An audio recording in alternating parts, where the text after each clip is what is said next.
অবসরের বয়স পেরিয়ে গেছে, তারা প্রত্যেকেই এখন প্রবীণ নাগরিক। এমন বয়সে প্রাথমিক স্কুলে চাকরির নিয়োগপত্র হাতে পেলেন হুগলির ৬২ জন।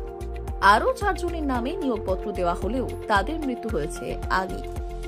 আর এই নিয়ে শোরগোল পড়েছে হুগলিতে। স্কুলের শিক্ষক নিয়োগে দুর্নীতির অভিযোগে সিবিআই তদন্ত চলছে রাজ্যে। প্রাক্তন শিক্ষামন্ত্রী সহ শিক্ষা দপ্তরের একাধিক আধিকারিক জেলে রয়েছেন। এমন সময় হুগলি জেলা প্রাথমিক শিক্ষা সংসদের এই নিয়োগপত্র নিয়ে শুরু হয়েছে বিতর্ক। এবিপিটি এর এই ঘটনা তদন্ত দাবি করেছে। বিজেপির অভিযোগ, অকর্মণ্যদের দিয়ে কাজ চললে এমনই হয়। মুখে কুলু পেটেছে শিক্ষা সংসদ। সম্প্রতি হুগলি জেলা প্রাথমিক শিক্ষা সংসদের চেয়ারপারসন ৬৬ জনের নিয়োগপত্র দিয়েছেন, যাদের সকলেরই বয়স ৬০ পেরিয়েছে। ৪ জনের মৃত্যুও হয়েছে। এই নিয়োগপত্র নিয়ে অনেকেই উল্লিখিত স্কুলে গিয়ে খোঁজ নিয়েছেন, কেউ আবার সার্কেল অফিসে গিয়ে যোগাযোগ করেছেন। ঘটনা সামনে আসতেই শোরগোল পড়েছে। নিয়োগপত্র পেয়েছেন পান্ডুয়া দীনবন্ধু ভট্টাচার্য। তিনি এদিন পান্ডুয়া সার্কেলে চাকরিতে যোগ দিতে গিয়ে বললেন, সেই সময় বামফ্রন্ট সরকার ছিল, আমরা প্রশিক্ষণ প্রাপ্ত ছিলাম, আমরা চাকরি পাইনি, পরে প্যানেল বাতিল হয়ে যায়। এখন শিক্ষা সংসদ থেকে নিয়োগপত্র পেয়েছি, কি করে হলো জানি না। ৭১ বছরের বৃদ্ধ অচিন্ত আদক এই সম্বন্ধে কি বলেছেন শোনাবো। এবিপিটি এর কেন্দ্রীয় সভাপতি মোহন পণ্ডিত বললেন। বিজেপির রাজ্য কমিটির সদস্য স্বপন পাল বললেন, হুগলি জেলা প্রাথমিক শিক্ষা সংসদের যে প্রাইমারি স্কুল টিচারের জন্য প্রায় ৬৫-৬৬ জন লোককে আমার অ্যাপয়েন্টমেন্ট দেওয়া হচ্ছে। তাদের মধ্যে দেখা যাচ্ছে বেশ কিছু লোক মারা গেছে, চাকরি প্রার্থী ছিল যারা, এবং বাকি লোকেদের অনেকেরই বয়স প্রায় ৬৫ থেকে ৭০ হয়ে গেছে। এমন একটা অকর্ম সরকার চলছে পশ্চিমবঙ্গে, যে সরকারের কাছে আপডেট খবর নেই। যারা চাকরি প্রার্থী ছিল তারা যারা মারা গেছে, এবং সবচেয়ে বড় কথা অনেকের বয়স ৬০-৬৫ হয়ে গেছে। হাইকোর্টে যে তো তাদের লয়ার ছিল শিক্ষা সংসদে, তারা কি আপডেট খবর দিতে পারেনি যে ৬০ বছরের পরে চাকরির ক্ষেত্রে তাদেরকে রিটায়ারমেন্ট হতে হয়, ৬০ বছরের পরে চাকরিতে জয়েন করা যায় না। এরা ৭০ বছর যাদের হয়ে গেছে তাদেরকে গিয়ে অ্যাপয়েন্টমেন্ট দিচ্ছে, যাদের ৬৫ হয়ে গেছে তাদেরকে অ্যাপয়েন্টমেন্ট দিচ্ছে, যারা মারা গেছে তাদেরকেও অ্যাপয়েন্টমেন্ট দিচ্ছে। এই যে ১০ বছর কাজ করলেও তাদেরকে যে পয়সা দেওয়া হবে, এটা জনগণের পয়সা, সরকারের পয়সার তছরূপ করা হচ্ছে। এমন একটা অকর্ম সরকার পশ্চিমবঙ্গে চলছে, যার জন্য আজকে এই ভুতুরে কাণ্ড কারখানা আমরা দেখতে পাচ্ছি। আজকে অমুক জায়গায় আছে, কালকে অমুক জায়গায় আছে। ডিএম কোন অঞ্চল থেকে এসছে আমার তো দেখার দরকার নেই। আইন এবং নিয়ম তো একই থাকবে, এটা পাল্টে যাবে নাকি? লোক বেশি তো পাল্টাবে না। নিয়ম অনুযায়ী এরা কি করতে পারবে চাকরি, যদি সঠিক হয়? এটা কোনো অবস্থাতেই পারবে না, কারণ সরকারি নিয়ম ৬০ বছর বয়সে অবসর। তারপরে এরা কি করে প্রচার হচ্ছে পেনশন পাবে, একটা চক্র কাজ করছে মনে হচ্ছে।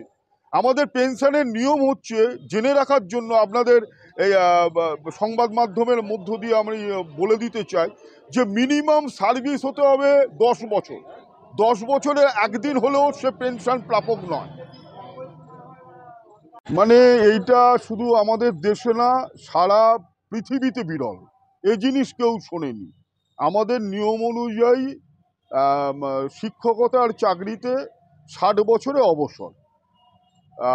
সেই জায়গায় দাঁড়িয়ে ৬৩ বছর বয়স, ৬৮ বছর বয়স, দলে দলে কর্মপ্রার্থীরা তারা স্কুলগুলোতে যাচ্ছে। তাদের হাতে আমরা যা দেখলাম মনে হলো যে অরিজিনাল অ্যাপয়েন্টমেন্ট লেটার আছে, মনে হলো, সেটা তদন্ত সাপেক্ষ। এবং চেয়ারম্যানের স্বাক্ষরিত ১০ তারিখে তিনি এই চিঠি ছেড়েছেন। এবং যা খোঁজখবর নিলাম তাতে আমাদের কাছে যা খবর আছে যে ৫৮ জনের ওপর তারা এই অ্যাপয়েন্টমেন্ট লেটার ফার্স্ট লটে বেরিয়েছে। আরও বেরোবে কিনা আমরা জানি না। এবার তারা জয়েন করতে যাচ্ছে। এবারে সম্প্রতি হুগলি জেলায় হেড টিচার নিয়োগ হয়েছে, অনেক নতুন শিক্ষক আছে, তারা তো ঘাবড়ে গিয়ে আমাদের ফোন করছে, আমাকে, আমাদের জেলা সম্পাদককে ফোন করছে বিষয়টা সত্যতা যাচাইয়ের জন্য। এবং গতকাল আমরা খবর নিয়ে জানলাম, হ্যাঁ সত্যি যে চিঠি ইস্যু হয়েছে। এবং কোনো হেড টিচার তারা জয়েন করতে দেয়নি। এবং আমরাই বলেছি কোনোদিন হতে পারে না, জয়েন করবে কি করে। এবং কোনো হেড টিচার তারা এসআই অফিসে যোগাযোগ করেছে, এবং এসআইরাও বলেছে না আপনারা জয়েন করতে দেবেন, এ হতে পারে না। ফলে কিন্তু এই ঘটনা অভূতপূর্ব। যেটা শোনা গেল যে ৮৩ সালে যারা টিচার্স ট্রেনিং নিয়েছিলেন এবং ওই সময় চাকরি হয়নি, তারা ২০১৪ সাল থেকে বিভিন্ন কেস কামারি করেছেন, 3বার কেস করে রায় পেয়েছে এবং 14 সাল থেকে তারা নাকি এফেক্ট পাবে সেই হিসেবে গেছে যে একদিন জয়েন করবে তারপরেই হচ্ছে তাদের চাকরি চলে যাবে এবং এক একজন 50-60 লাখ টাকা করে নাকি তারা পাবে এবং বিভিন্ন জনের সঙ্গে চুক্তি হয়েছে, সেখানেও তারা টাকা দেবে, তারা টাকা পাবে এবং পেনশন পাবে, 10 বছর পেনশন পাবে তারা। এখানে একটা কথা আপনাদের সংবাদ মাধ্যমের মধ্য দিয়ে এইটা প্রচার করতে চাই যে সরকারি যা নিয়ম পে কমিশনের যে ন্যূনতম 10 বছর অবিচ্ছিন্ন সার্ভিস করতে হবে তবেই সে পেনশন করতে পারবে, একদিন কম হলেও তার হচ্ছে পেনশন ক্যালকুলেশন হবে না, সে গ্র্যাচুইটি পাবে, এইটা হচ্ছে নিয়ম। এবং হচ্ছে আরেকটা বিষয়, জনমানসে এত ছড়িয়ে গেছে, আমাকে দলে দলে ফোন করছে 83 সালে পাস করা, যে 73 বছর বয়স আমাদের এক মাস্টারমশাইয়ের বাবা, তিনি ফোন করে বলছেন যে আমার তাহলে হবে না, আমি তাহলে কেসে যাব। মানে একটা হচ্ছে বিভ্রান্তি অবস্থা। আমরা সেই জন্য চাইছি যে এইটার পূর্ণাঙ্গ তদন্ত করা হোক এবং বিষয়টার সত্য উদ্ঘাটিত করা হোক। এটা দুর্নীতি না অজ্ঞতা? শুনুন, এই সম্পর্কে বলতে পারবো না, কারণ পশ্চিমবাংলা সারা ভারতবর্ষের মধ্যে বিরলতম রাজ্য যেখানে শিক্ষা দপ্তরের বহুজন যারা জেলে বসে আছে, ফলে এইটা দুর্নীতি না অজ্ঞতা না কি আমরা বলতে পারবো না। এটা উপযুক্ত তদন্ত করে সরকারকেই ব্যবস্থা নিতে হবে সত্য উদ্ঘাটনের জন্য, জনমানসের বিভ্রান্তি রোধ করার জন্য। মোহনদাস পণ্ডিত, কেন্দ্রীয় সভাপতি, নিখিলবঙ্গ প্রাথমিক শিক্ষক সমিতি। কিছুই জানিনি, ওই জন্য এসেছি। কি বলেছে, মানে লেটারে লেখা নেই? লেটার পাইনি, না বলে কি বলবো। লেটার পাননি, তাহলে কেন এসছেন? ওই যে লেটার যায়নি, অ্যাড্রেসটা ভুল আছে বলে এসেছি। আচ্ছা, আপনারা কোন সালে পাস করেছিলেন? কোন সালে? Basic training session 77-78। তারপরে কিভাবে হলো আপনাদের অ্যাপয়েন্টমেন্টটা? কিভাবে কোর্ট করেছিলেন? কত সালে? 83 বলছি তো। 83-তে কেসে গিয়েছিলেন? তার মামলার রায়টা কবে বেরোলো? মামলার রায় হয়েছে 2014 সালে। 14 সালে। তা এতদিন পর কেন দিচ্ছে অ্যাপয়েন্টমেন্ট? এতদিন দেয়নি কেন? সে আমাদের লিডার আছে, ও কালীধন ব্যানার্জি, ওরে বলতে হবে। হ্যাঁ, কালীধন ব্যানার্জি। কালীধন ব্যানার্জি কোথায় বাড়ি? না বাড়ি ওনার আমি ঠিক জানি না। আপনার বাড়ি কোথায়? পান্ডে। আমার বাড়ি বদনগঞ্জ সার্কেল, নিখিল কুমার ব্যানার্জি আমার নাম। আপনার? আমি বদনগঞ্জ সার্কেল থেকে আসছি। আপনার কোন মানে কোন ইয়ারে? হ্যাঁ বলুন না একটু, মানে কি আপনাদের কি বলছে এখানে যে এসছেন, আপনারা কি বলছে? আমার কিছু না আসেনি, আমিও কেসের মধ্যে আন্ডারও নেই, কিছু নেই, আমি কেসের মধ্যে নেই। কেসে নেই, তাহলে এমনি খোঁজ নিতে এসছেন? এমনি খোঁজ নিতে এসেছি। কি খোঁজ নিলেন, কি পেলেন? কিছু এখনো পাইনি, এখনো দেখা পাইনি। আপনারা কবে চাকরি পেলেন বা কবে কি? না, যে জানে সে এখনো আসেনি। সেটা এখনো আসেনি সব। হ্যাঁ, কি হয়েছিল, কোথায় আপনারা অ্যাপ্লাই করেছিলেন চাকরির জন্য? আমরা 83 সাল থেকে কেস করে আসি। কোথায় করেছিলেন এটা? হাইকোর্ট। সেই অ্যাপয়েন্টমেন্ট ওনারা কিছুতেই দেয়নি আমাদের। তারপরে আমরা হাইকোর্টের দ্বারস্থ হই। তারপরে হাইকোর্টে আমরা বহুবার রায় পেয়েছি। বামফ্রন্ট সরকার তখন ছিল, দেয়নি। এখন তৃণমূল সরকার আছে, ওরাও দেয়নি। এই কদিনের রায় হয়েছে 20 তারিখে, ইংরেজির 20/12/2023। কতজন ছিলেন আপনারা? আমরা 66 জন ছিলাম।